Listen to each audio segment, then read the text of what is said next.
El programa de hoy estará dedicado a tres grandes escritoras chilenas que hicieron su producción literaria en la primera mitad del siglo XX, que han dejado una huella indeleble en la historia de la literatura chilena. Me estoy refiriendo a Iris, ese era su seudónimo, a Teresa Wilmont y a María Luisa Bombal. Las tres fueron parias, irreverentes y postergadas. De ella nos hablarán tres destacadas socias integrantes del Comité de Mujeres Escritoras de Penchile. Será el poeta José Luis Acevedo quien comparte conmigo las labores de conducción de este programa, quien presentará a estas tres socias y grandes escritoras que hemos invitado a participar en este programa. La palabra es tuya, José Luis. Gracias, Germán. Amigas y amigos, buenas tardes, buenas noches, buenos días en la red invisible de Universal Home a través de esta ronda virtual que hacemos todos los miércoles. Bueno, con los tiempos que vivimos, son tiempos de cambio en que la mujer está retomando un papel que nunca debió haber abandonado, de paridad, de igualdad, en todos los ámbitos del quehacer humano. Por eso tenemos hoy día tres socias de Penchile, tres mujeres escritoras que van a hablarnos de tres otras grandes mujeres escritoras de Chile.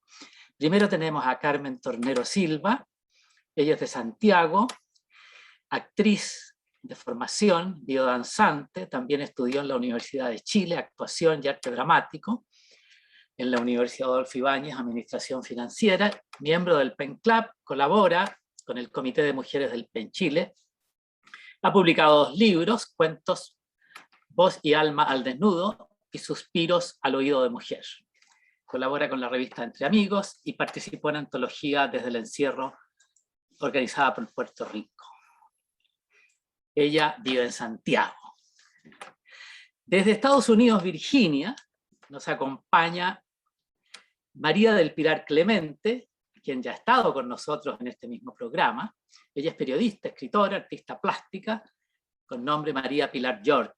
En 1994 obtiene el premio a la mejor periodista de Atacama y otros galardones por cuentos mineros.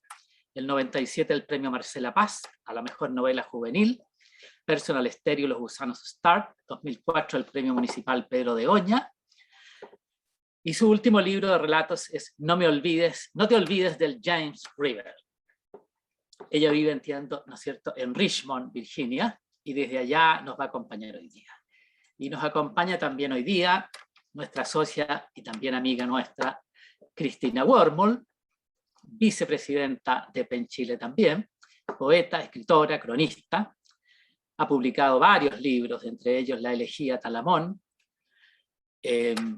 Navegantes, libro de relatos, Carmela Vacante, la selección de haikus, Arreboles alucinados sobre agua negra, una columna semanal en La Mirada Semanal, rescata vidas de mujeres incomprendidas a través de la historia, premio Poesía Corporación Cultural de Las Condes durante 3 años, premio Fondar por su obra Talamón.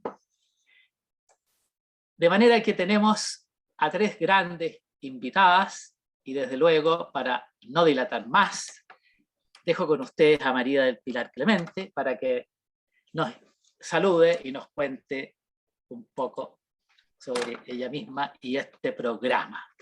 María del Pilar desde Virginia, adelante. Hola, ¿cómo están todos? Buenos días, buenas noches, buenas tardes. Desde Richmond, Virginia. Muy contenta de participar en este programa, desde mi calidad, no solo de escritora y artista, sino también de presidenta del Comité de Mujeres Escritoras de PEN Chile, donde junto a Carmen y Cristina organizamos este tema con el fin de rescatar a 3 grandes escritoras cuyas vidas transcurren desde fines del siglo XIX hasta la mitad del siglo XX, y que por una mezcla de la audacia y creatividad de sus obras, por el feminismo, que en ese tiempo estaba en pañales, por los prejuicios sociales y en especial por sus vidas personales, que eso fue terrible porque pesó más casi que la obra, las propias familia las escondió, excepto una que es María Luisa Bombal, que logró seguir, pero siempre en un tercer o cuarto plano, que las tres escritoras, además, sus obras, su verdadero mérito, fue general desde los años 90, que fue por diversos investigadores académicos y autoras, fue vuelto a la posteridad y dada a conocer con el real peso de cada una. A mí me tocó, y soy la feliz y honrosa presentadora, defensora, promotora de la más longeva de las tres, que es Inés Echeverría Bello, cuyo seudónimo era Iris. Escribía con seudónimo justamente porque en esos tiempos no se usaba que una mujer, en especial que ella era de muy alta sociedad, estaba relacionada con todo el poder en Santiago, escribiera especialmente después de casada. Ella dice que volvió a nacer a los 38 años, que fue cuando ella comenzó de verdad a escribir 18 obras, 18 novelas. Y antes empezó a escribir con crónicas en los diarios porque siempre heredó de su abuela, Rosario Reyes Bello, una agudeza de crítica social que ella captaba en los propios salones donde ella iba, y hacía unas bromas espantosas, sátira, caricaturas, que le empezaron a valer desde allí la irreverencia. Pero de este tema vamos a seguirlo desarrollando a lo largo del programa. Dejo entonces a Cristina para que siga con su autora.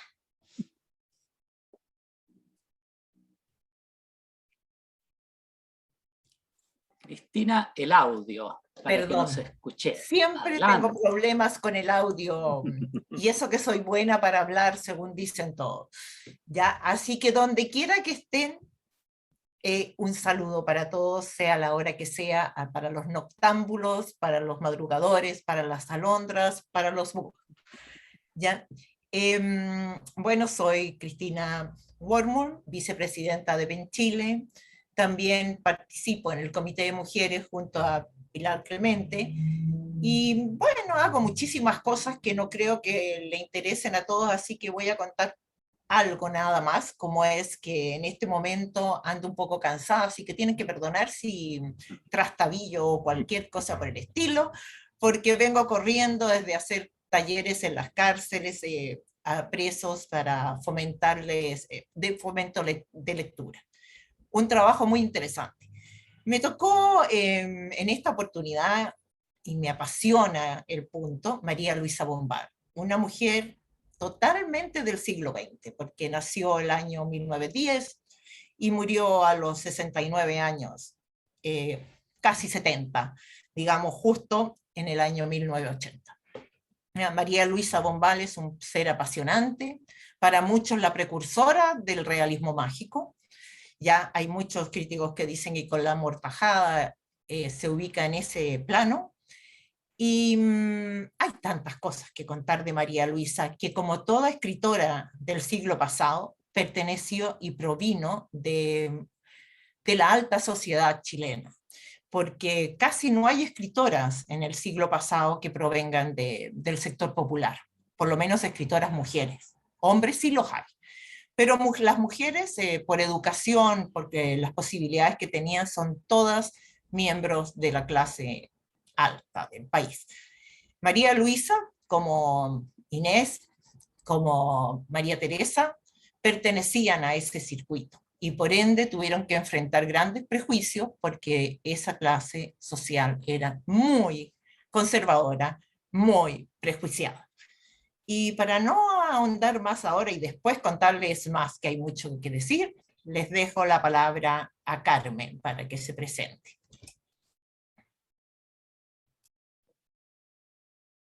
Hola, muy buenos días, muy buenas noches, muy buenas tardes.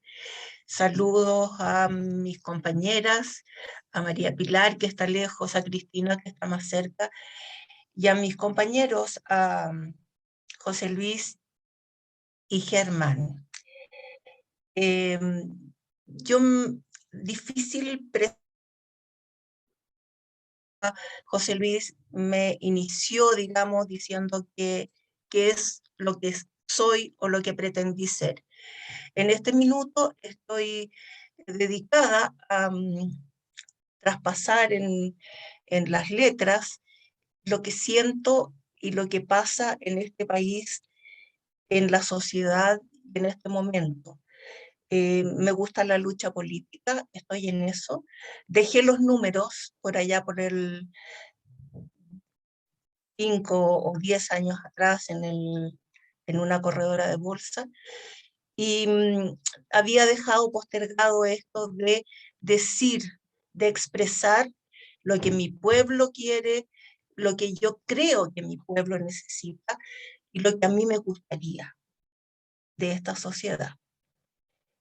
Yo elegí a Teresa Wilmans-Mott. Es un poquito difícil el juntar el primero y el segundo apellido, pero ella sí lo usaba. Ella nació en 1893 en Viña del Mar. Y como decía María del Pilar y Cristina, también Teresa nació en una cuna aristocrática.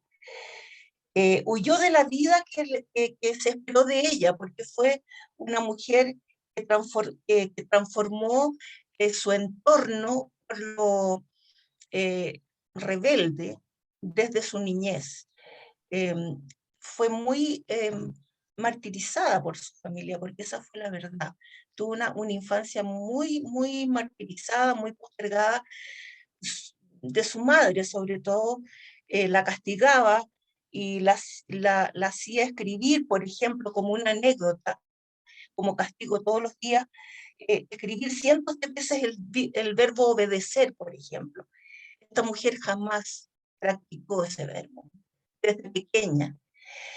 Y desde ahí, entonces, se transformó en el pasar de los años y de su vida, que fue bastante dramática, en poetisa y escritora. Fue una mujer que vivió muy poco, 28 años. Ella nació y se casó, nació en esta cuna aristocrática que su madre era descendiente del presidente Montt. Ella era incluso familiar directa del presidente Montt de aquí de Chile.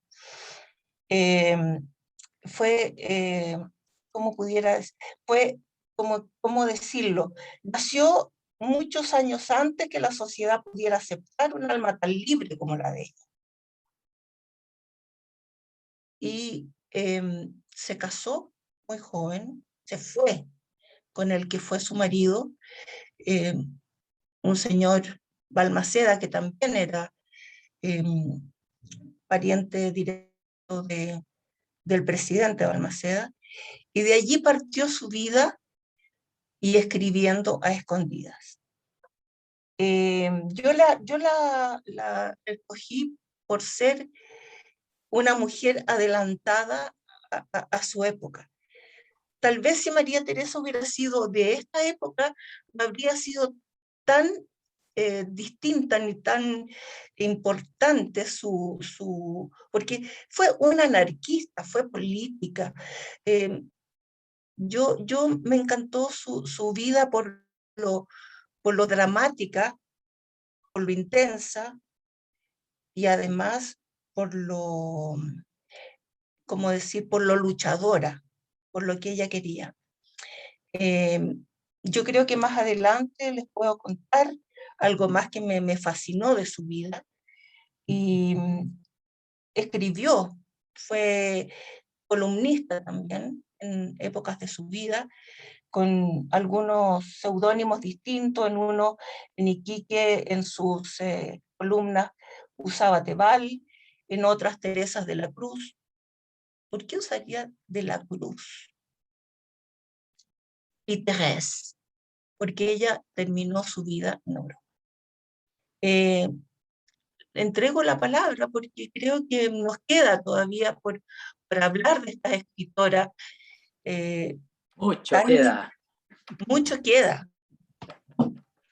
Creo que con María del Pilar vamos a continuar para que nos introduzca en el tema de las tres escritoras y la que ella eligió. María del Pilar, adelante. Bueno, como dije, Inés Echeverría Bello es la más abuelita, por decir, de las otras dos en edad, porque ella nace en 1868. Durante sus 20 años de vida es una niña de alta aristocracia, pero que tiene un ojo muy bueno para la sociedad porque viaja, va a Viña del Mar, donde había mucho evento social, era muy... logró tener gran amistad con estos presidentes, personas famosas, pero también comenzó a apoyar a movimientos estudiantiles, era fanática de Juan Gandulfo, que después ya más en el siglo XX fue famoso por todas estas peleas, luchas sociales.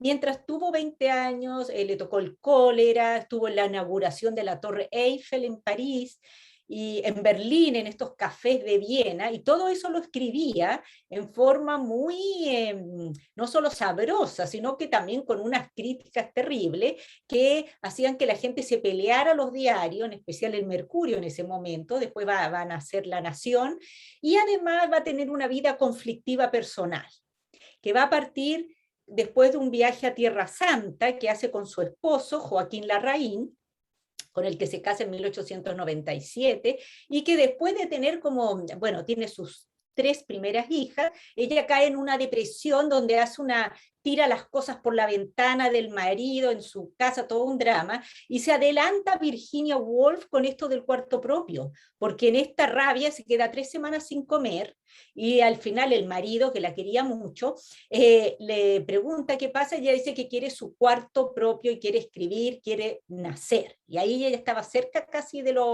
poquito antes de los 38, porque ella escribe una primera novela sobre este viaje, bueno, se van de viaje a Tierra Santa, escribe un libro que la editorial se demora 5 años, era el cambio de siglo, ya venía en 1900, se demora 5 años en sacarlo, que se llama Viaje por el Oriente, y causa escándalo, tal como cree la editorial, porque ella era muy católica, toda esta, digamos, alta sociedad era católica antigua, tradicional, y ella toma esto como religión oriental holística, donde incluye judíos, musulmanes, budistas, y de hecho después ella se viste con túnicas, con collares, antes de los años 20, y además se empieza a dedicar al espiritismo. Entonces ya ese libro empieza a causar sensación. Y bueno, la elijo además porque tiene un hecho súper importante en su vida personal, una que se le atribuyó que tenía amante, un expresidente de la República, Arturo Alessandri, cuando ella ya estaba casada. Se pudo comprobar, pero le quemaron las cartas, así que nos quedaremos con la curiosidad.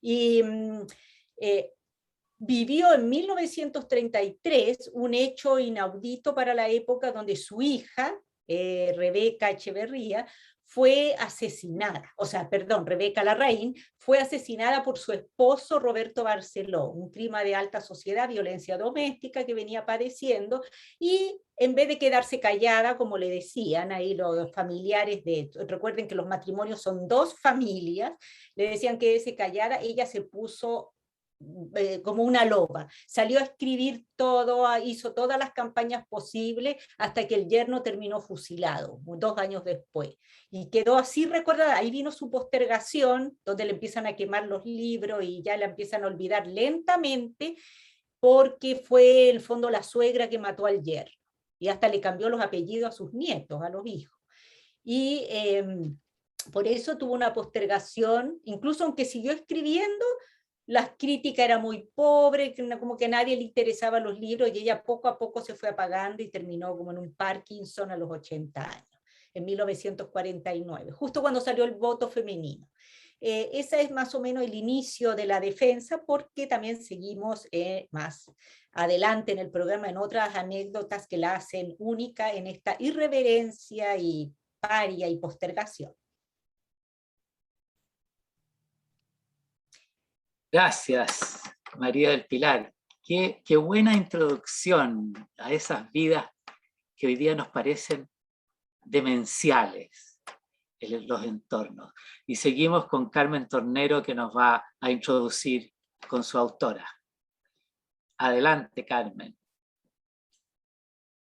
Bueno, de María Teresa Wilms tuvo una vida para mí dramáticamente emocionante, intensa.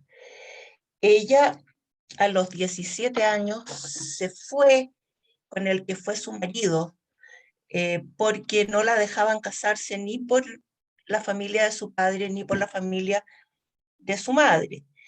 Siempre fue muy maltratada físicamente por su madre. Perdón, ¿le tocaba a la Cristina? No, sigo. Entonces fue maltratada por su marido también. El marido era una persona que no tenía, era como empleado público, por lo tanto, llegó un momento en que la familia del padre tuvo que, la familia del marido se la llevó a vivir a su casa, donde ella pudo empezar a escribir a escondidas. El marido era una persona muy limitada, a pesar de venir de una familia muy aristocrática y de alta alcurnia, señor Balmaceda, pero no tenía dinero como para mantener a su mujer, por lo tanto la llevó a vivir al campo de la familia, de su familia. Ella empezó a escribir, tuvo 2 hijas, se embarazó de la primera, seguía escribiendo, le escribía a sus hijas, después se embarazó de la segunda niña, seguía escribiendo a sus hijas, y sus primeras letras, lamentablemente, fueron destruidas por este marido alcohólico que la terminó por llevar a los brazos de un primo, su marido, que fue su amante por muchos años. No muchos años, porque la vida de Teresa fue corta, una vida muy, muy, muy acotada, pero muy intensa. Como descubrieron este amor furtivo y quienes la trataron de perversa en realidad, ¿no? La familia de la madre como la familia del padre, la acusaron a un tribunal de familia y ella terminó cautiva, prisionera, en un asilo de monjas, la Preciosa Sangre, donde iban las personas locas y aquellas personas que transgredían a la sociedad, digamos, y que eran llamadas como irreverentes y perversas. Ahí estuvo un tiempo donde su amigo Vicente Huidobro, en ese momento también se iniciaba como escritor, pero con mucha contra su familia también, la empezó a visitar en este convento y le planeó una huida. Ella, cuando estuvo encarcelada, intentó por primera vez suicidarse. Se cortó las venas y bueno, las monjas ahí, que eran sus carceleras, llamaron a la familia y don Vicente Huidobro, escritor que ya le conocemos su trayectoria y su talento, la empezó a visitar y la sacó a través de algunas artimañas por la capilla de las monjas y se fueron en tren a Buenos Aires. Teresa, no sabemos realmente, dicen que Vicente Huidobro fue su amigo, su gran amigo, pero también un galán que la pretendía. No supe realmente si eso fue realmente verdad, pero llegaron a Buenos Aires y ella en Buenos Aires destapó su talento y pudo liberarse de todas estas traumas que tenía de su familia y de Chile, y fue en Buenos Aires donde ella empezó a vivir de la literatura. Ella allí consiguió editor y empezó a vivir de la literatura. También empezó a frecuentar la bohemia, empezó a frecuentar a los escritores de la época, empezó a ir a los cabarets, a los bares, y conoció a los escritores que en esa época en Argentina ya estaban bastante liberados. Conoció a una diseñadora que la vistió por primera vez de pantalones, de ahí su irreverencia y su rebeldía, ¿no? Y en estos bares y en estos tertulias bohemias, conoció un escritor argentino que fue su amante, y que don Vicente le celaba y la dicen, ¿no? Después de un tiempo, Vicente Huidobro regresó a Santiago, ella siguió en la bohemia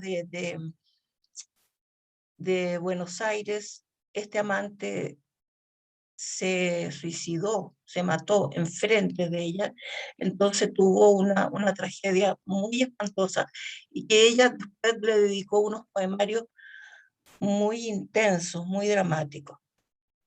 De allí ella volvió a Chile y de allí estuvo en algunas tertulias en Iquique, estuvo como columnista en Iquique, y de allí decidió partir a Estados Unidos como enfermera. Allí la tomaron presa porque pensaron que era una espía o agente de los nazis. Estuvo detenida un tiempo y de allí terminó su vida en Europa. Era tan bonita esta mujer que al llegar a Madrid también entró en la bohemia entró en la bohemia de española, y realmente me queda mucho por contar de ella, su vida en París y su llegada a París y la llegada de sus hijas a París.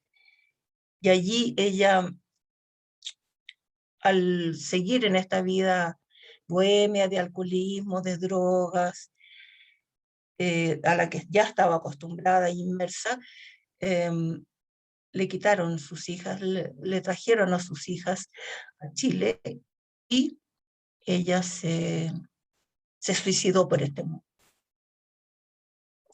a los 28 años. Yo le doy el pase a Cristina, que parece que la dejamos. Está bien, Carmencita, está todo muy bien. Has hecho una tremenda síntesis de la vida. Ya continuaremos con Teresa Bilbon.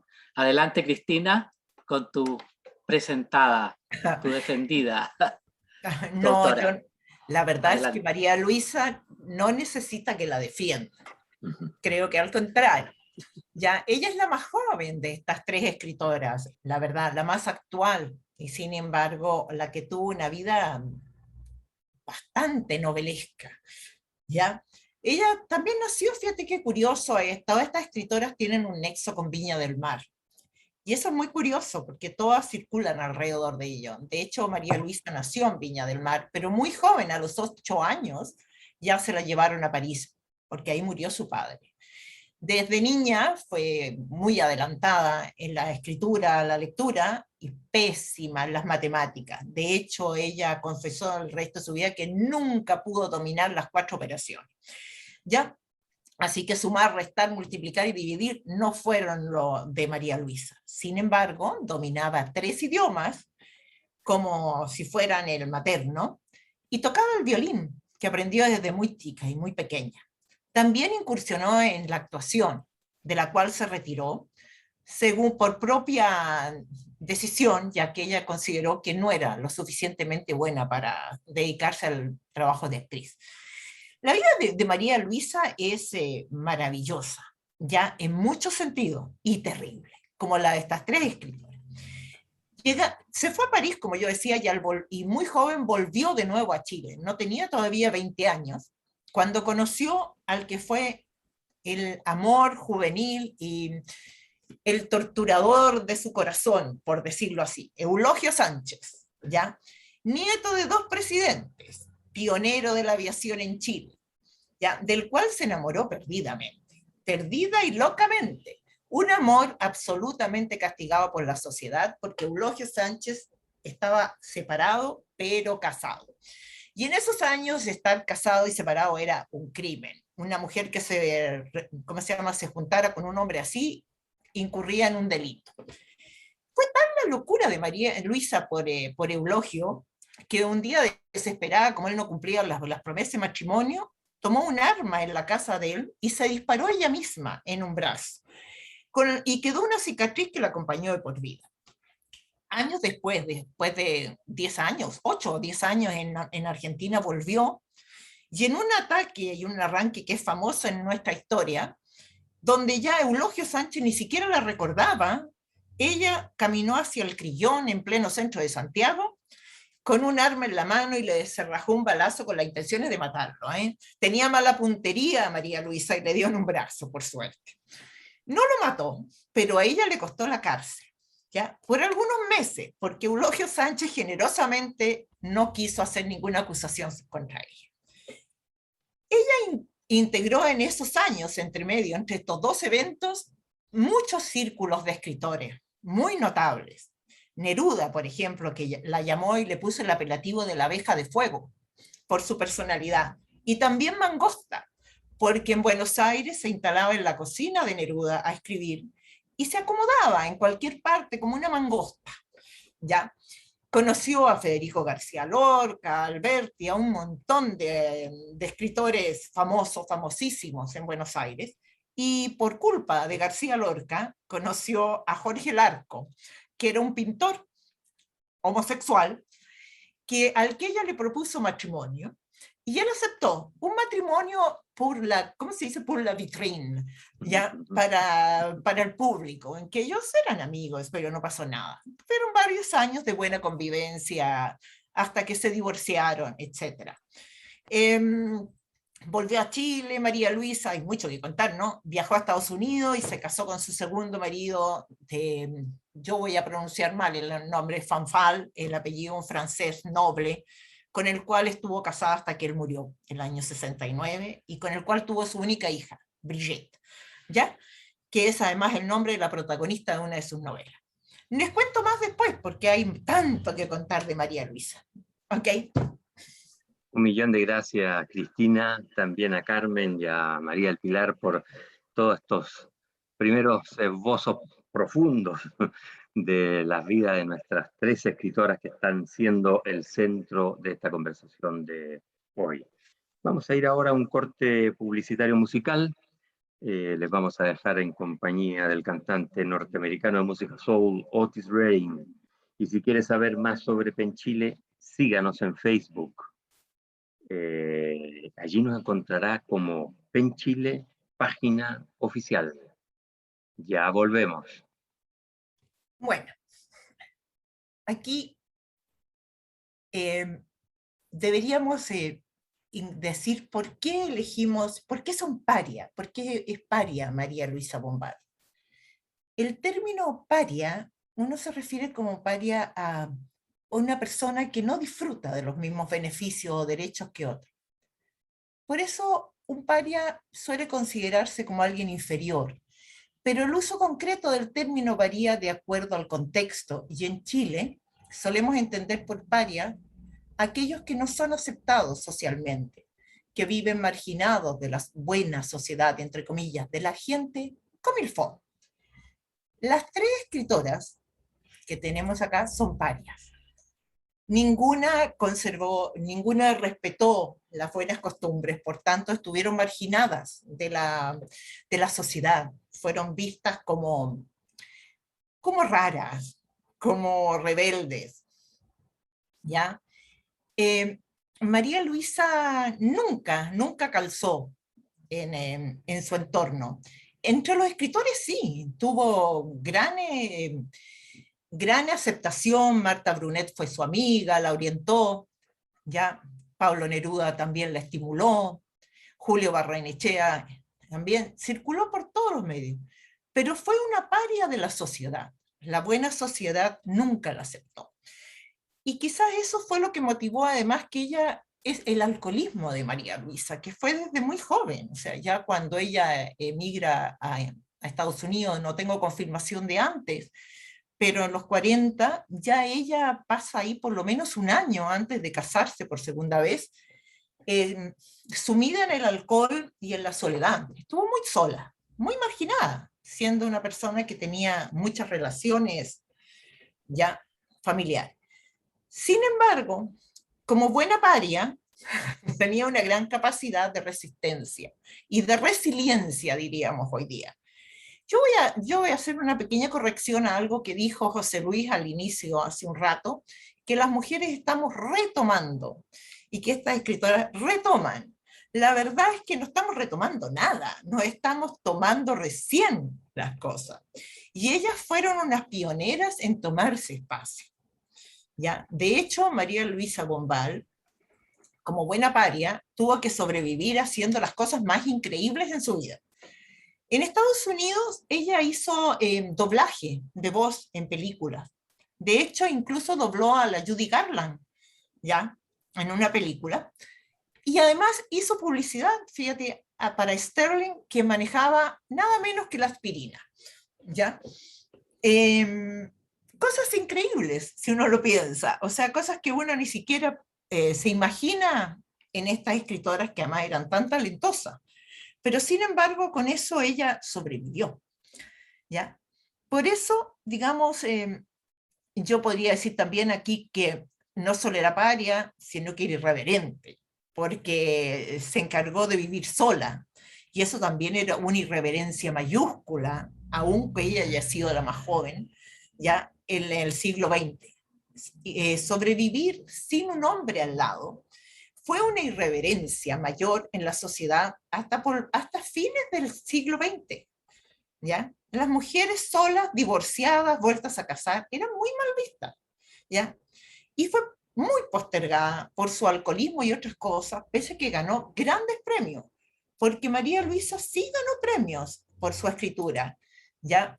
Tuvo, o yo tengo que eliminar mi ya de la, porque es una muletilla que tengo, ¿te fijas? Pero la verdad de las cosas es que ella ganó premios tan increíbles. A ver, déjenme acordarme, en este momento estoy tratando como el premio municipal de novela por La Amortajada, eso fue el año 42, el premio Ricardo Lachan en 1974, el premio Academia Chilena de la Lengua el año 76 y el premio Joaquín Edwards Bello en 1978.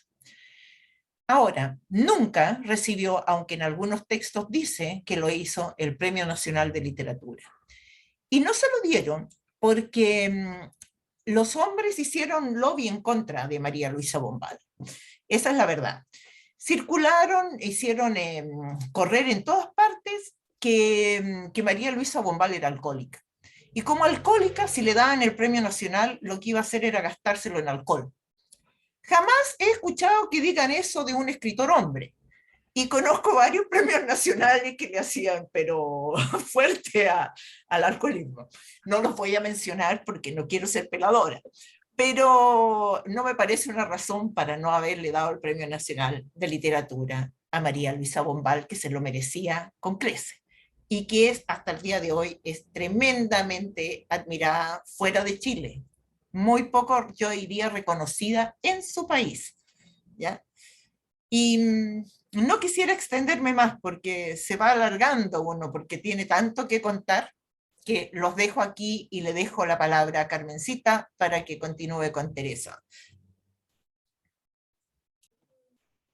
¿No es curioso decir que estas vidas en su desarrollo se topan muchísimo estas tres escritoras, ¿no? Por su irreverencia, porque fueron parias de la sociedad. En realidad, Teresa estaba destinada a ser madre de familia y eso, estar en la sociedad con su marido, formar familia. Pero resulta que ella renunció a su clase y privilegio para seguir en la literatura y en la bohemia, cosa que en esa época era lapidaria para una persona, sobre todo para una mujer. Ella estuvo en un movimiento que se llamó el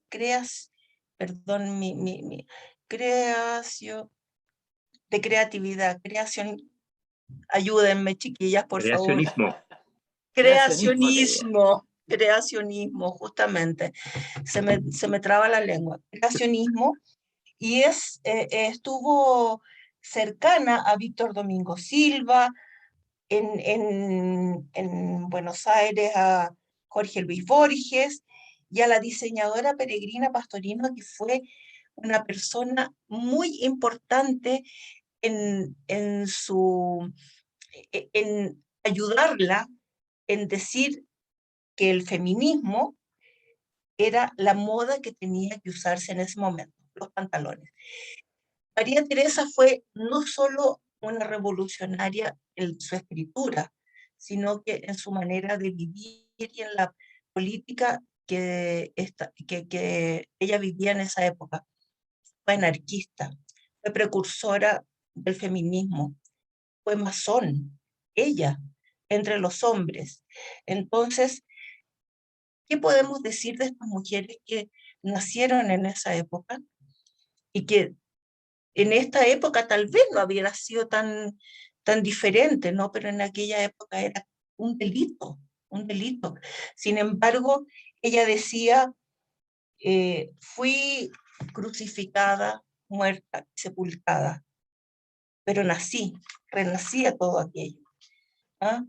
Ella se definía como, esta soy yo, rebelde a lo establecido, grande entre lo pequeño y pequeño ante lo infinito.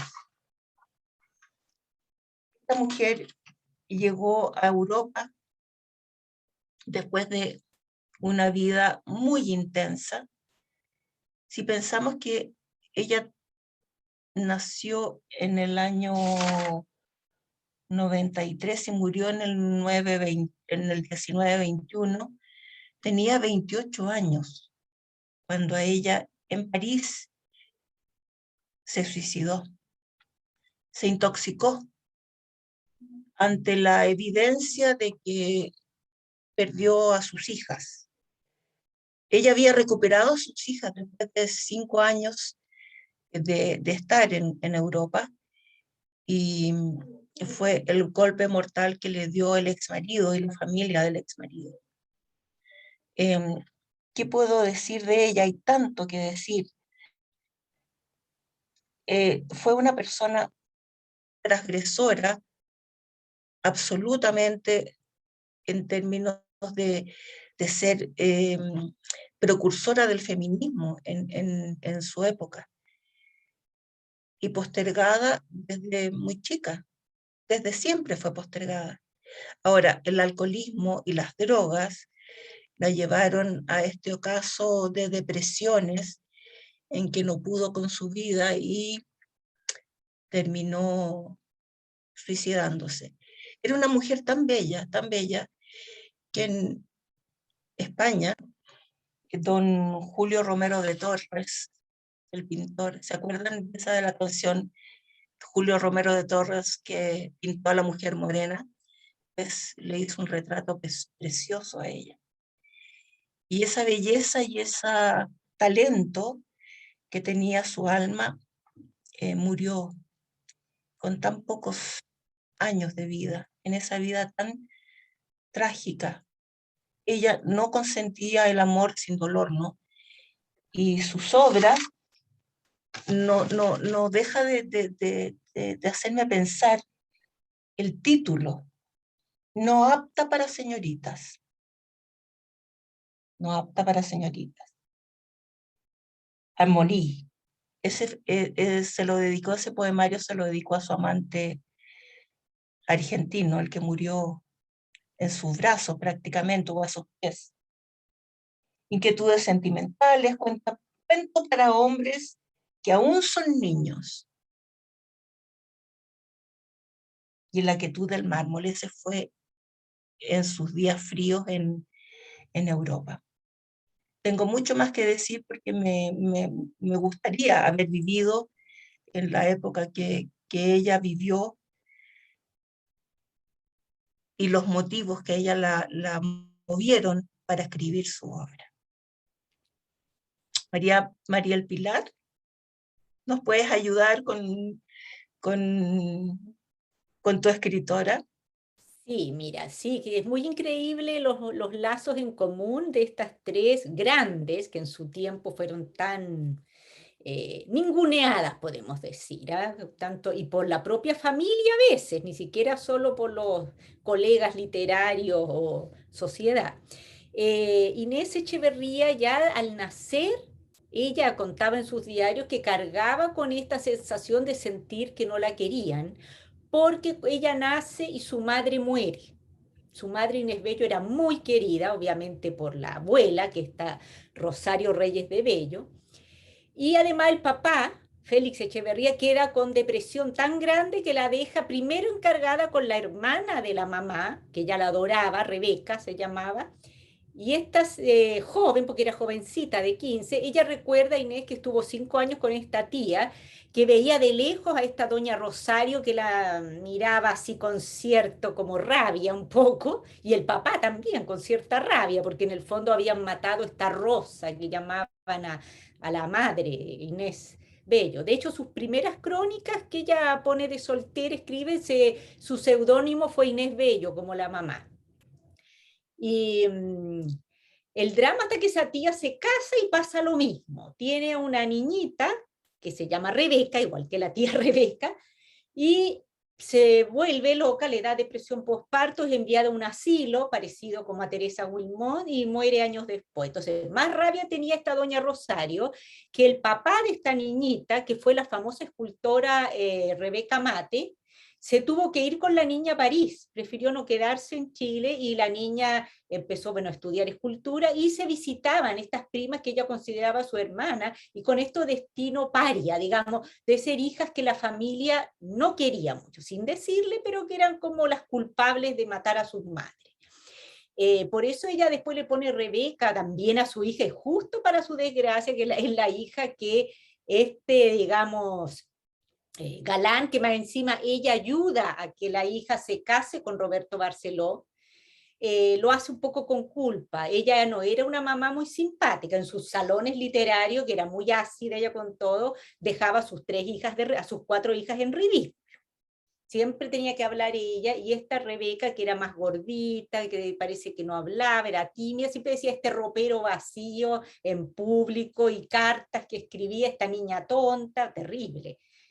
Y ahí se da cuenta cuando ve a este Roberto Barceló, que era un hombre de muy buena familia, pero jugador. De hecho, Joaquín Larraín, el papá de Rebeca, marido de Inés, hace lo posible porque no se casen y las envía a Europa, pero la mamá, Inés, romántica al fin y al cabo, se equivoca, la hace casarse, y por eso la culpa, cuando este hombre, por alcoholismo y porque gastaba el dinero en juego, la mata porque no le dio dinero.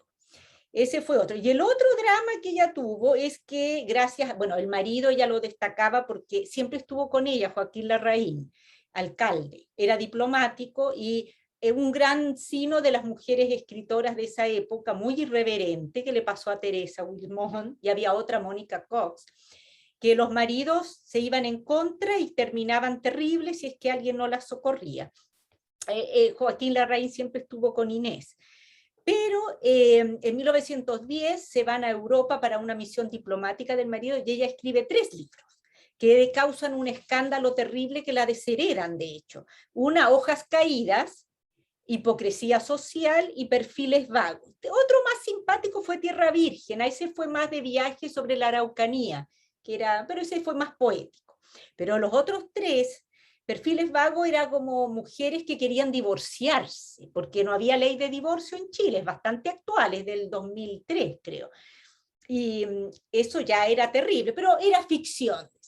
Pero los otros 2, Hojas Caídas, Hipocresía Social, era prácticamente un pequeño nombre disfraz, pero todos se reconocieron y no dejó títere con cabeza a nadie de la alta sociedad, no solo santiaguina, Viña del Mar, Talca, Concepción, los lugares donde eran más famosos, y fue tan horrible que la querían excomulgar el obispo, porque también estaba todo esto en contra de la iglesia, y su mamita Lolo, esa fue una tía que era hermana soltera del papá de ella, de Echeverría, que la terminó cuidando cuando la tía se va al asilo, digamos, por locura.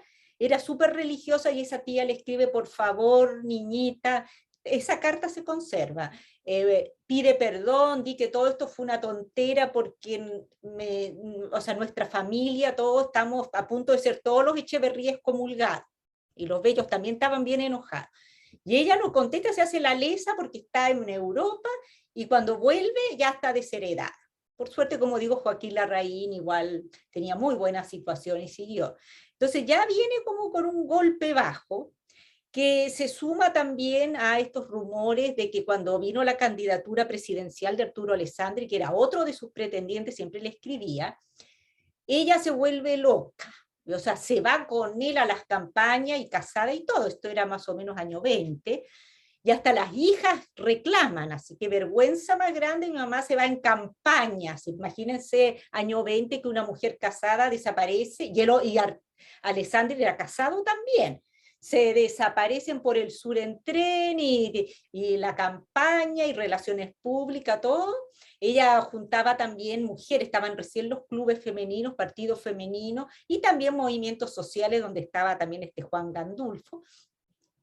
Y al final casi, o sea, por bastante suerte, digamos, Joaquín Larraín soportó esto con bastante estoicismo, pero ya la empezaron a poner paria socialmente, o sea, claro, todavía era divertida porque la protegían personas muy influentes, como Eliodoro Yáñez, que era dueño de un diario, también pretendiente, pero a ese no se le atribuye romance, y otros escritores y artistas que ella tenía la virtud que ella o levantaba gente o los hundía.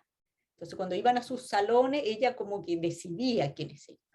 Ahí logró mantenerse un tiempo más, pero ya la peor transgresión para ese tiempo era confesar violencia doméstica. ¿Por qué? Porque siempre era culpa de la mujer, esa era la creencia en todas las clases sociales. Si un marido golpeaba a la mujer, es que no era buena esposa, en algo falla. Clase social tenía que ser secreto y rezar mucho, solo rezando se podía solucionar y siempre era secreto. Y el resultado es cuando ella no solo, Inés se dedica largo tiempo a escribir sobre casos también, donde hombres influyentes habían salido airosos después de cometer femicidio, bueno, no existía el término, pero de matar a su señora, y lo denuncia públicamente con nombre, y ahí aparece, diga, por ejemplo, uno que la mujer se suicidó de 20 puñaladas, por ejemplo, decía, y había pasado, y todo eso lo cuenta. Bueno, y más detalle diremos después en el siguiente bloque de estas audaces irreverentes. Gracias, María Pilar. Qué intensa las vidas de las tres invitadas que nos están presentando. Hay un sistema, una sociedad, parece que hubieran nacido fuera de tiempo ellas, porque corrieron prácticamente la misma suerte de ser proscritas de la sociedad en que vivieron y maltratadas. Particularmente yo creo que hay un tema con, por ejemplo, el Premio Nacional de Literatura. Yo creo que durante la primera mitad del siglo XX, quizás todo el siglo XX avanzado, era definido con un filtro social y religioso que también tenía peso en aquello. Si alguno de los autores o autoras iba un poquito más allá del cerco que permitía la estructura política y religiosa de nuestro país, y los críticos oficiales, por lo menos hasta los años 60, 70, establecidos en los órganos de prensa que todos conocemos, tenían un perfil muy claro para decir qué es lo permitido y qué es lo no permitido, etcétera, etcétera, etcétera. Bueno, libertad de expresión, libertad de pensamiento, libertad de creación, son temas que están allí también atravesando. Muy interesante, muchas gracias, queridas amigas. Germán nos invita a la siguiente parte. Gracias, José Luis. Vamos ahora a un corte publicitario musical, dejándoles con la canción Pain in My Heart, del mismo dolor de corazón que más de una vez sintieron y sufrieron en sus vidas Iris, Teresa y María Luisa. Carmencita, tienes la palabra para continuar con nuestro programa en esta sección en que hablamos de las irreverentes. Perfecto. Sabes que me gustaría invitar a María del Pilar y a Cristina, haciendo un parangón de las similitudes de las irreverencias y la rebeldía que tienen cada una de las escritoras que nosotros escogimos. Anteriormente hice un resumen más bien de su vida en general. Lo que he leído de ella es dolor, intensidad, dramatismo, irreverencia, rebeldía. A pesar de su educación, ella tuvo, María Teresa, Teresa, tuvo una institutriz durante muchos años y ella pudo aprender 5 idiomas. Ella escribió sus primeras diarios de vida y sus cartas en francés. Y la verdad es que me gustaría abrir una conversación con mis compañeras, con mis colegas, María del Pilar y Cristina, con respecto al parangón, a las cosas tan diferentes, pero que nos hizo escoger a estas 3 escritoras de este siglo, que si hubieran sido hoy, habrían sido unas personas anarquistas, revolucionarias, pero políticamente correctas. Vamos, Cris, o vamos, María del Pilar. Puedo tomar la invitación de Carmen para, ¿cómo se llama?, seguir en esta conversación. O sea, estas mujeres fueron irreverentes. O sea, la sociedad entonces, ellas mostraron una falta de reverencia o respeto a los cánones establecidos. ¿Ya? Este es un hecho innegable, digamos, y la verdad es que recién durante las últimas décadas del siglo XX han ido estableciendo, han retomado la obra de ella. Por ejemplo, la de Bombal, se ha hecho un análisis de ella ahora en que permiten realizar nuevas lecturas de sus textos. A esto han aportado los estudios de género que no existían antes y que reconocen en esta escritora, también en Iris, también en Teresa, una primera expresión de problemáticas que luego cobraron mayor relevancia, como las relaciones entre el hombre y la mujer, y también los papeles asignados a esta dentro de la sociedad. En este sentido, yo creo que la temática que desarrolló la María Luisa Bombal fue sin duda adelantada e irreverente para su tiempo. Irreverente porque no tuvo miedo de expresarse públicamente. Todo esto puede ser extensivo a las otras 2 escritoras.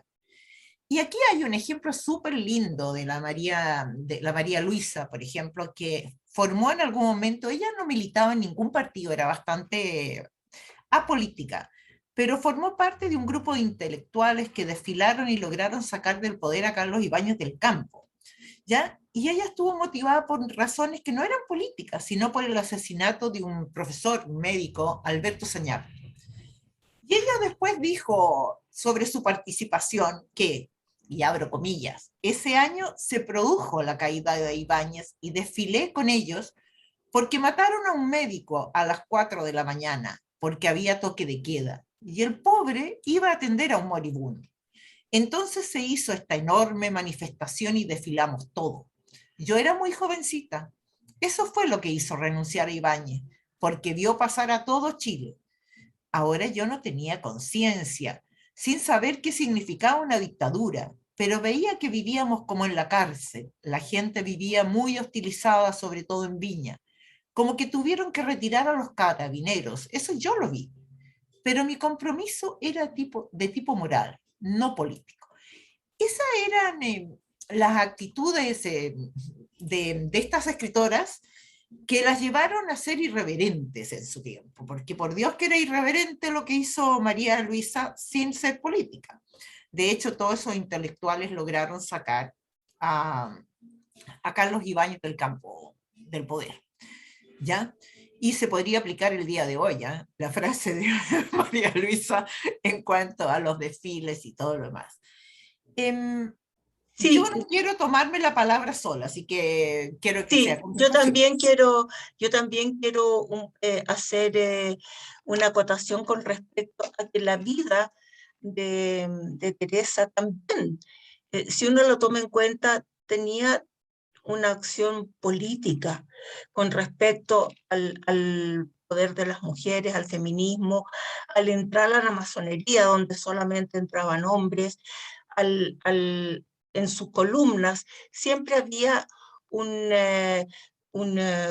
¿cómo se llama? Un acto político de reivindicar el género de la mujer, del poder que ella podía tener a través de sus letras.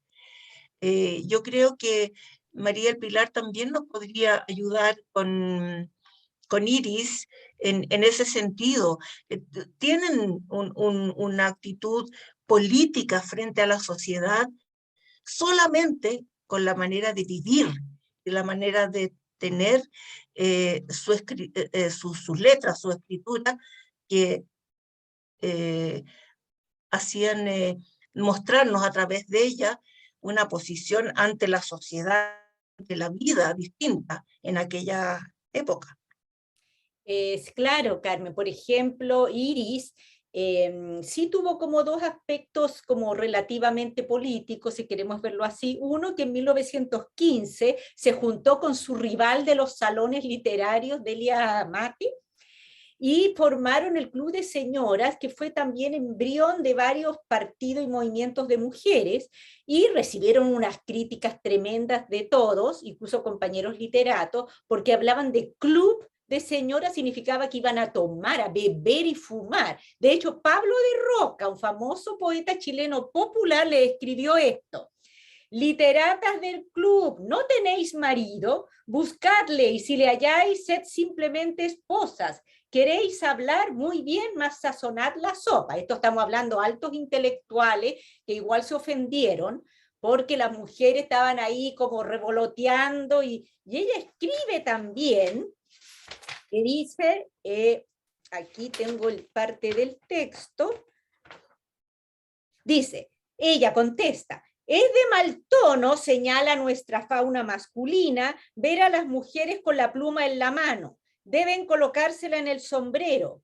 Ya verán, señores, con y sin sotana, cómo la utilizaremos pronto contra la hipocresía impuesta por ustedes en este mundo. Esa es la respuesta de Iris a toda esta, digamos, clamores de otras mujeres también conservadoras y de muchos famosos literatos y de todas las clases sociales, porque estaban en ese momento también varios movimientos obreros, estudiantiles. Ella apoya a Juan Gandulfo, que estuvo preso, y también muy cercano a la muerte de Domingo Gómez Rojas, que se fue otro poeta estudiante, que también murió, digamos, en todos estos estallidos sociales, la cárcel, todo eso.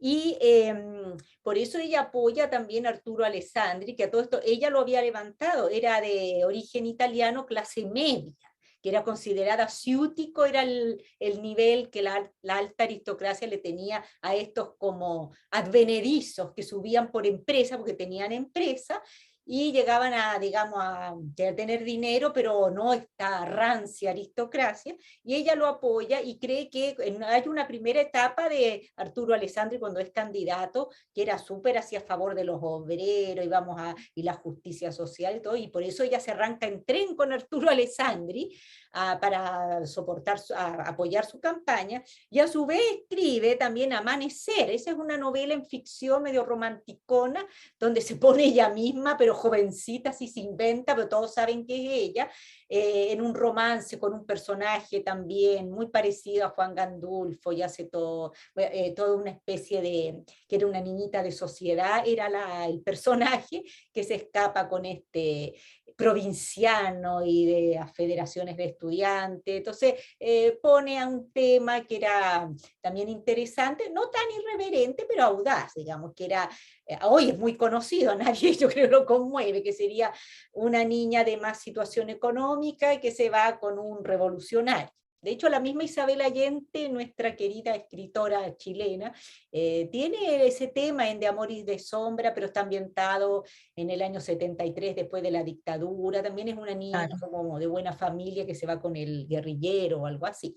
Entonces, esos temas son los que ella aborda también dentro de lo que son temáticas políticas y... O sea, en este minuto, perdona que te interrumpa, María del Pilar, en este minuto si hiciéramos una similitud, una semblanza, estas tres mujeres fueron irreverentes, absolutamente, revolucionarias para su época, anarquistas en su manera de vivir y en su manera de escribir, algunas, otras no tanto.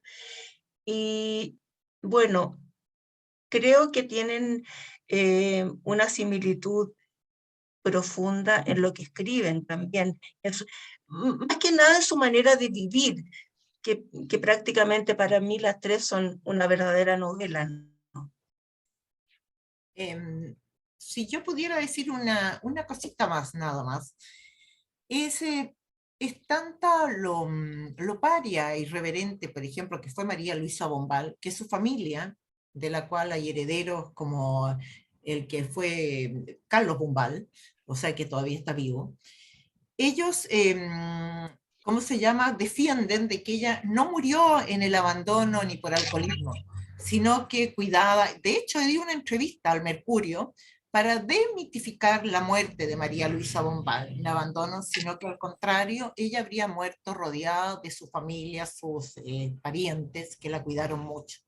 Cosa que no es verdadera, y yo desmiento en este mismo momento a Carlos Bombal aquí antes de cerrar. Ya, nada más. Ok, gracias Cristina por esta intervención última y también a lo que nos ha contado María del Pilar y Carmen sobre toda la irreverencia de nuestras tres grandes escritoras. Vamos a ir ahora al corte musical y volvemos muy pronto. María del Pilar, te toca ahora a ti inaugurar el cuarto segmento y último de este programa con nuestras tres autoras y la faceta de la postergación que sufrieron. Adelante, María del Pilar.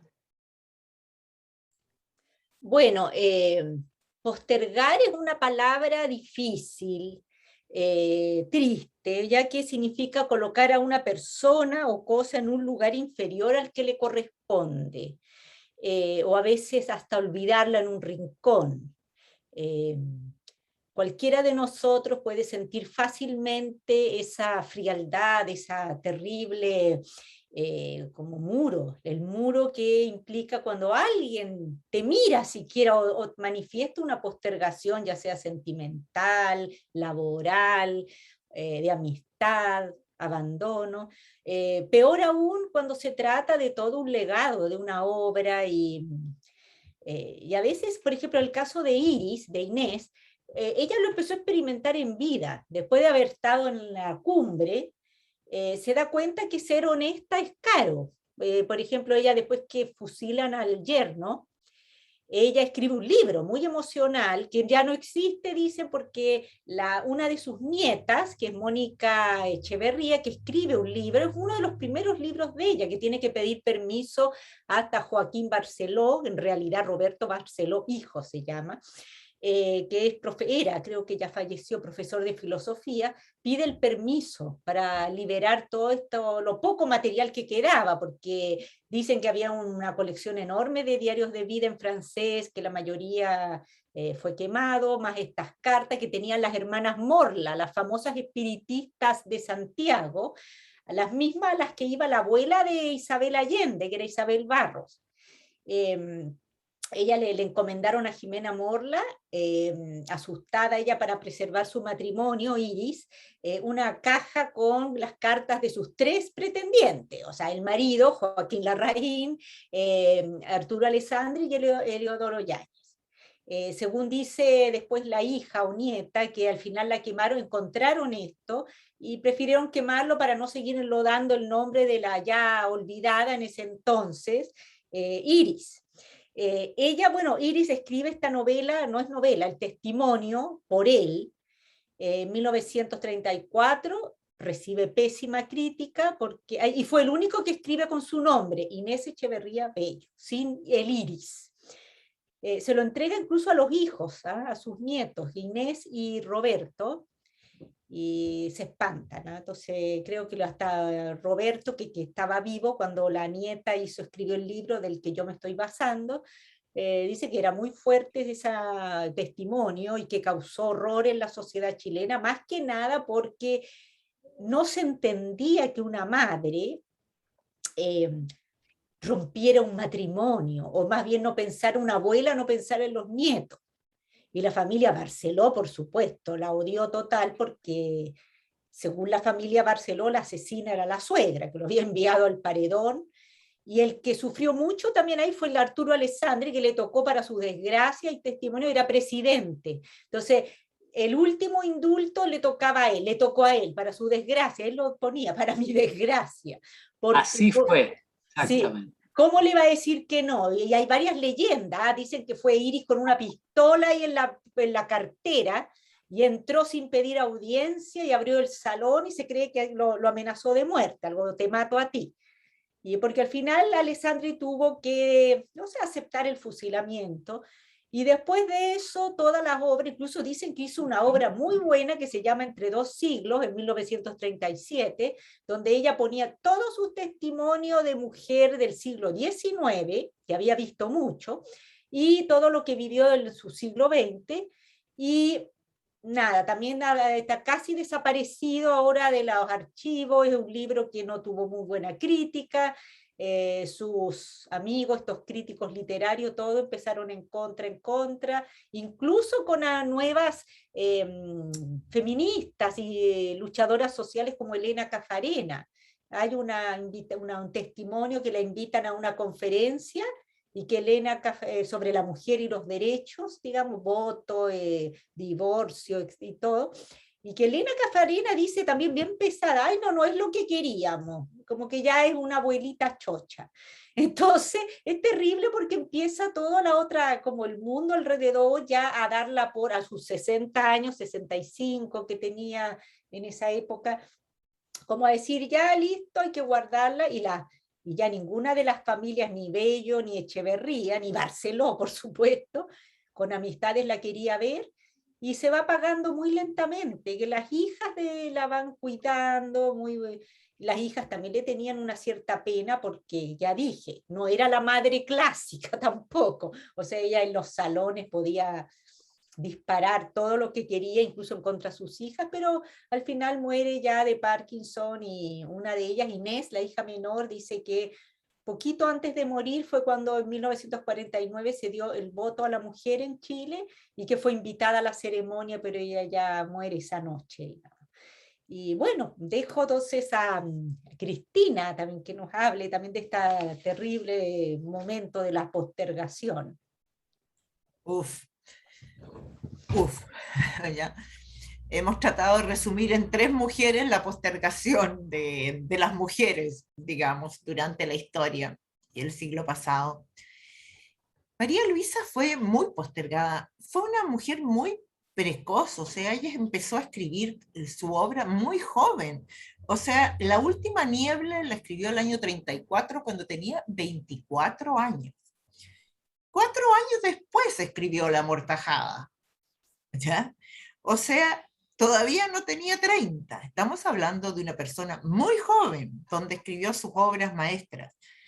Con el tiempo, su marido, a diferencia de otro, parece que el hecho de ser francés y era un poco más, estaba más avanzado el siglo, la ayudó porque se trabajó un alargamiento de La Última Niebla, del cual se hizo una versión en inglés, The House of Mist, si no me equivoco, se llama, que se tradujo recién hace muy poco tiempo, ¿ya? Como no La Última Niebla, sino La Casa de la Niebla o algo por el estilo.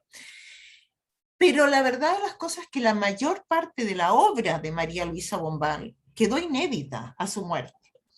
Solo 17 años después que murió María Luisa, o sea, ella murió el 80, el 80 murió, claro, si no me equivoco, claro, el año 97, Lucía Guerra, que es una gran estudiosa de María Luisa Bombal, recopiló las obras ya publicadas, más otras, en un libro que se llama Obras Completas de María Luisa Bombal, y donde se puede encontrar gran parte de ella, pero no toda, porque María Luisa tenía un baúl que ella llamaba su cofre de pirata, donde guardaba pergaminos, escritos y una serie de publicaciones que heredó aquel sobrino que desmiente que haya muerto en el abandono, ¿ya? Y con el encargo de que se lo hiciera llegar a su hija Brigitte. Nadie sabe si realmente Brigitte lo ha recibido. Lo que sí sabemos todo es que esos escritos, la gran mayoría, siguen siendo inéditos. Hoy día, 111 años después del nacimiento de María Luisa, y no voy a calcular cuántos después de su muerte, quieren ser 41, si no me equivoco, no me fallan las matemáticas rápidas. Y siguen siendo inéditos. ¿Quién sabe qué podríamos descubrir de esos escritos de María Luisa Bombal que han quedado en su cofre de pirata? ¿Ya? Y del cual no tenemos noticia. Entonces, ella fue realmente una escritora, como yo digo, hay que pensar que recibió poco antes de morir, además, un premio que no ha recibido ningún otro escritor en Chile, que sea en el exterior, que es el premio al uso del idioma castellano, ¿ya? Porque es la escritora que mejor ha usado el idioma. Eso es realmente un mérito muy grande, del cual pocos conocen. Yo la verdad soy mala para las historias de amor, así que de María Luisa solo conozco su historia con Eulogio Sánchez y su matrimonio con Fanfale. Y creo que no tuvo mucho más amores, porque no los conozco. Tuvo amigos, porque se paseó por Buenos Aires con Borges, fue muy amiga de Gabriela Mistral, ¿ya? Escribió ¿cómo se llama? La Amortajada, mientras Neruda escribía Residencia en la Tierra, etcétera, etcétera. O sea, es una mujer muy ligada a los movimientos, a los escritores del siglo pasado, y donde se influenciaron mutuamente. Pero ella es postergada dentro de ese lote, ¿ya? Porque ella, como Gabriela Mistral, que también fue postergada, porque recibió el Premio Nacional de Literatura presionados porque ya había recibido el Nobel, porque si no, nunca se lo habrían dado, estaríamos hablando lo mismo de Gabriela, ¿ya? Yo creo que María Luisa Bombal, sin temor a ser muy exagerada, era la segunda mujer que lo mereció el siglo pasado. Y con eso dejo fuera y dejo claro que yo la siento absolutamente postergada, ¿ya? Y le doy el paso a Carmen para que nos hable de María Teresa, de Teresa es nomás. Bueno, Teresa fue postergada desde el momento que nació como persona, como niña, como esposa y como escritora. No hay mucho que decir porque su vida fue muy corta, y en esa corta vida tuvo la postergación desde que nació hasta que murió. Si bien es cierto, ella se hizo paso dentro de los intelectuales en Chile y en España, en Argentina, siempre tuvo que luchar con ser mujer. Recién pudo vivir de su obra literaria cuando estaba en Argentina. Todo su legado, sus cartas, su diario de vida fue roto, el marido lo quemó. Entonces, ni siquiera hay grandes registros de su escritura antes de llegar a Buenos Aires, ¿no? Cuando chica era tan diferente y tan rebelde que su madre siempre pensó que ella tenía una cierta desviación psiquiátrica. Por lo tanto, siempre la marginó y la postergó con respecto a sus hermanas, por ejemplo. Entonces, ella siempre fue un ser postergado. Y creo que no hay mucho más que decir en su corta vida. No tuvo ningún premio en vida, no fue, no sé si me equivoco, pero no tuvo ningún premio en vida, ¿no? Y tengo entendido que además,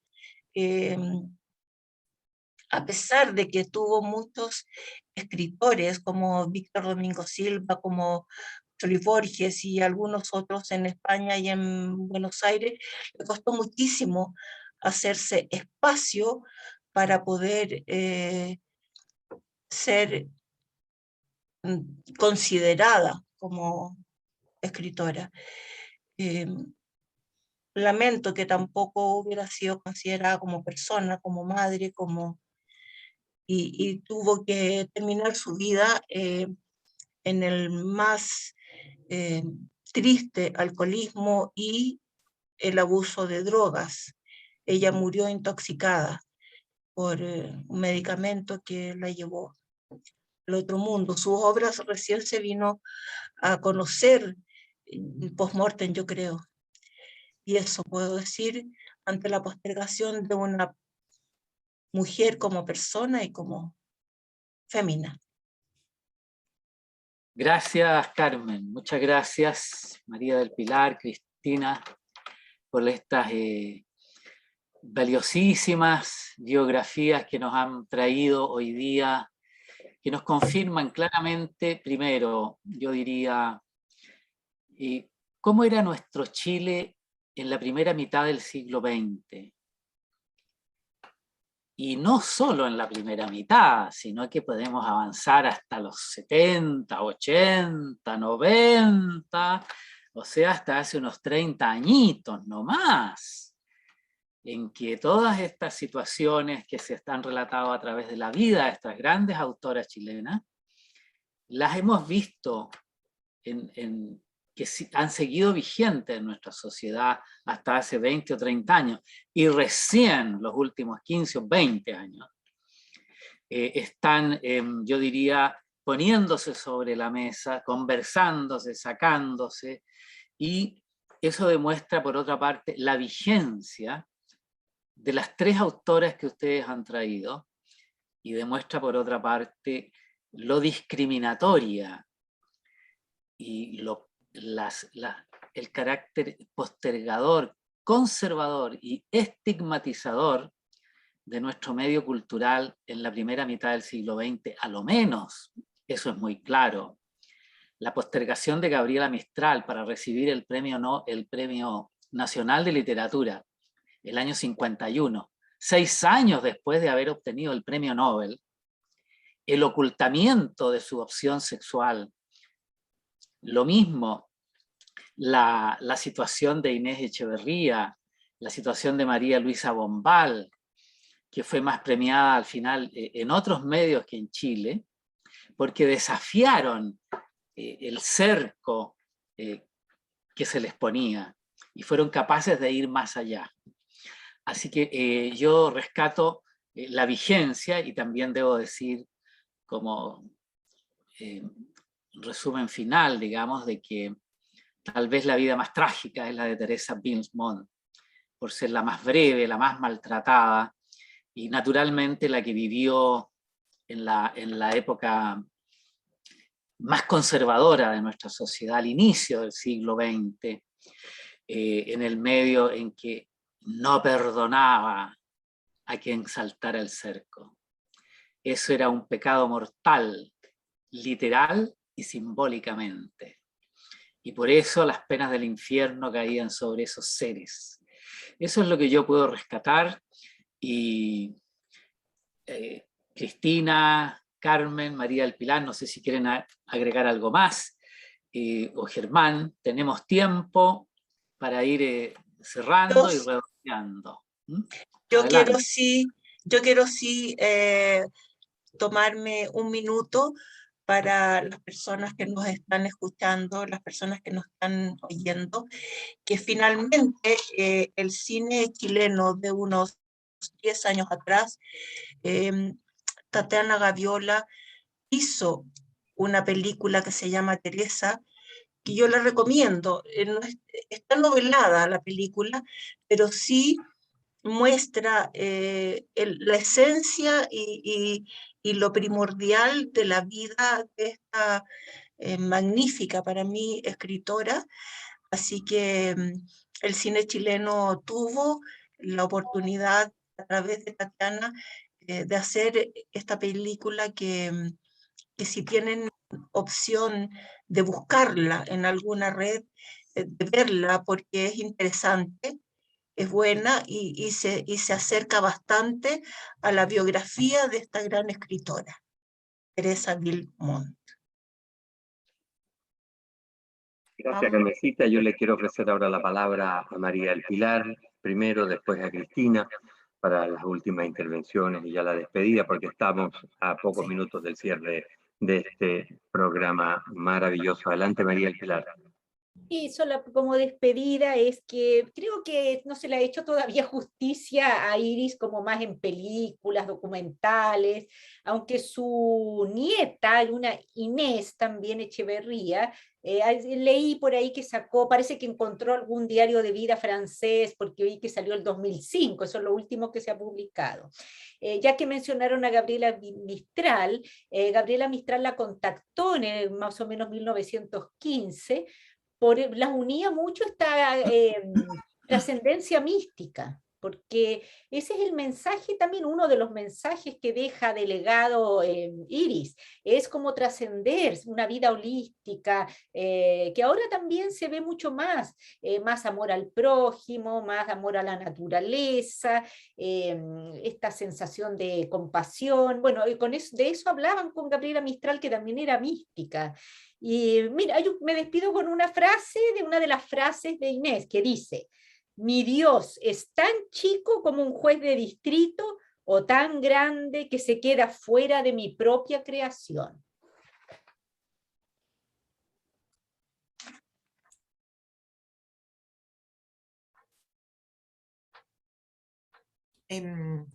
Tomo yo la palabra, entonces, Adelante. para despedirme, ¿ya? Perdón, soy un poco lenta de repente, ¿ya?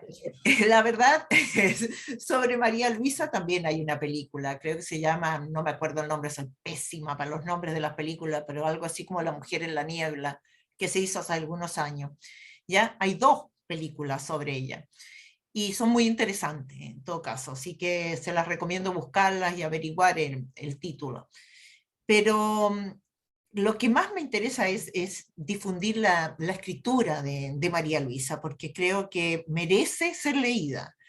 Creo que es imperdible. Yo por lo menos estimo que La Amortajada es un libro que uno no puede dejar de leer, que es maravilloso. O sea, además es una forma... Voy a hacer un breve resumen, muy breve, porque La Amortajada, ustedes saben que es la historia de una mujer que ha muerto, que está amortajada, está en su funeral y está viendo su vida, ¿ya? Y es María Luisa, o la protagonista, La Amortajada, y está contando hacia atrás y ve todo lo que pasa, ¿ya? Mientras está en el velorio. Es muy interesante, realmente es un libro entretenido, muy bien escrito, uno de los mejor escrito de los libros nacionales. Así que yo paso el aviso publicitario para que ojalá puedan leer a María Luisa, ¿ya? Y su obra. Y eso nada más, ha sido un placer compartir esta tarde con ustedes, o esta noche, o esta mañana, según donde estemos. Gracias, Carmencita. Si quieres decir algo, por favor, adelante. Yo simplemente quiero agradecer esta invitación de poder conversar de estas estupendas escritoras chilenas de poder difundir un poco su vida y su obra. Agradezco la invitación a la radio. Gracias, José Luis, gracias, Germán. Y me despido de ti, María del Pilar, gusto de verte. Cristina, nos estamos viendo, muchas gracias. Buenas noches a todos y ojalá les haya gustado y les haya interesado poder leer a nuestras escritoras chilenas. Muchas gracias, Carmen. Muchas gracias, María del Pilar, Cristina. En este momento saludo a los 21.736 auditores que nos escuchan en 34 países. Eso nos están comunicando de la radio. Qué valioso poder aportar con un granito de arena en la difusión de nuestra cultura, de nuestros valores. En este programa, con esta maravilla de la tecnología.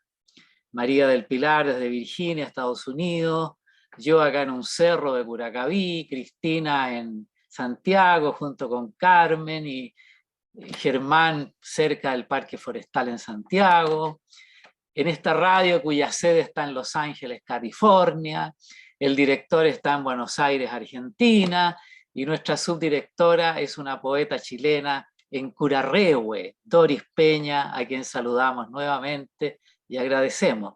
Este es el mundo en que estamos viviendo, así estamos aportando y ocupando, digamos, estos medios para poder difundir y aportar con algo de esperanza, de luz, a nuestro mundo y a nuestro país, que sin duda vive momentos muy complejos, muy interesantes, de una tremenda crisis sin duda, pero que estas tres mujeres fueron precursoras de algún modo en denunciar esas estructuras que hoy saltan a pedazos, en un mundo que se derrumba en esas estructuras que causaron tanto dolor, tanto sufrimiento a tanta gente.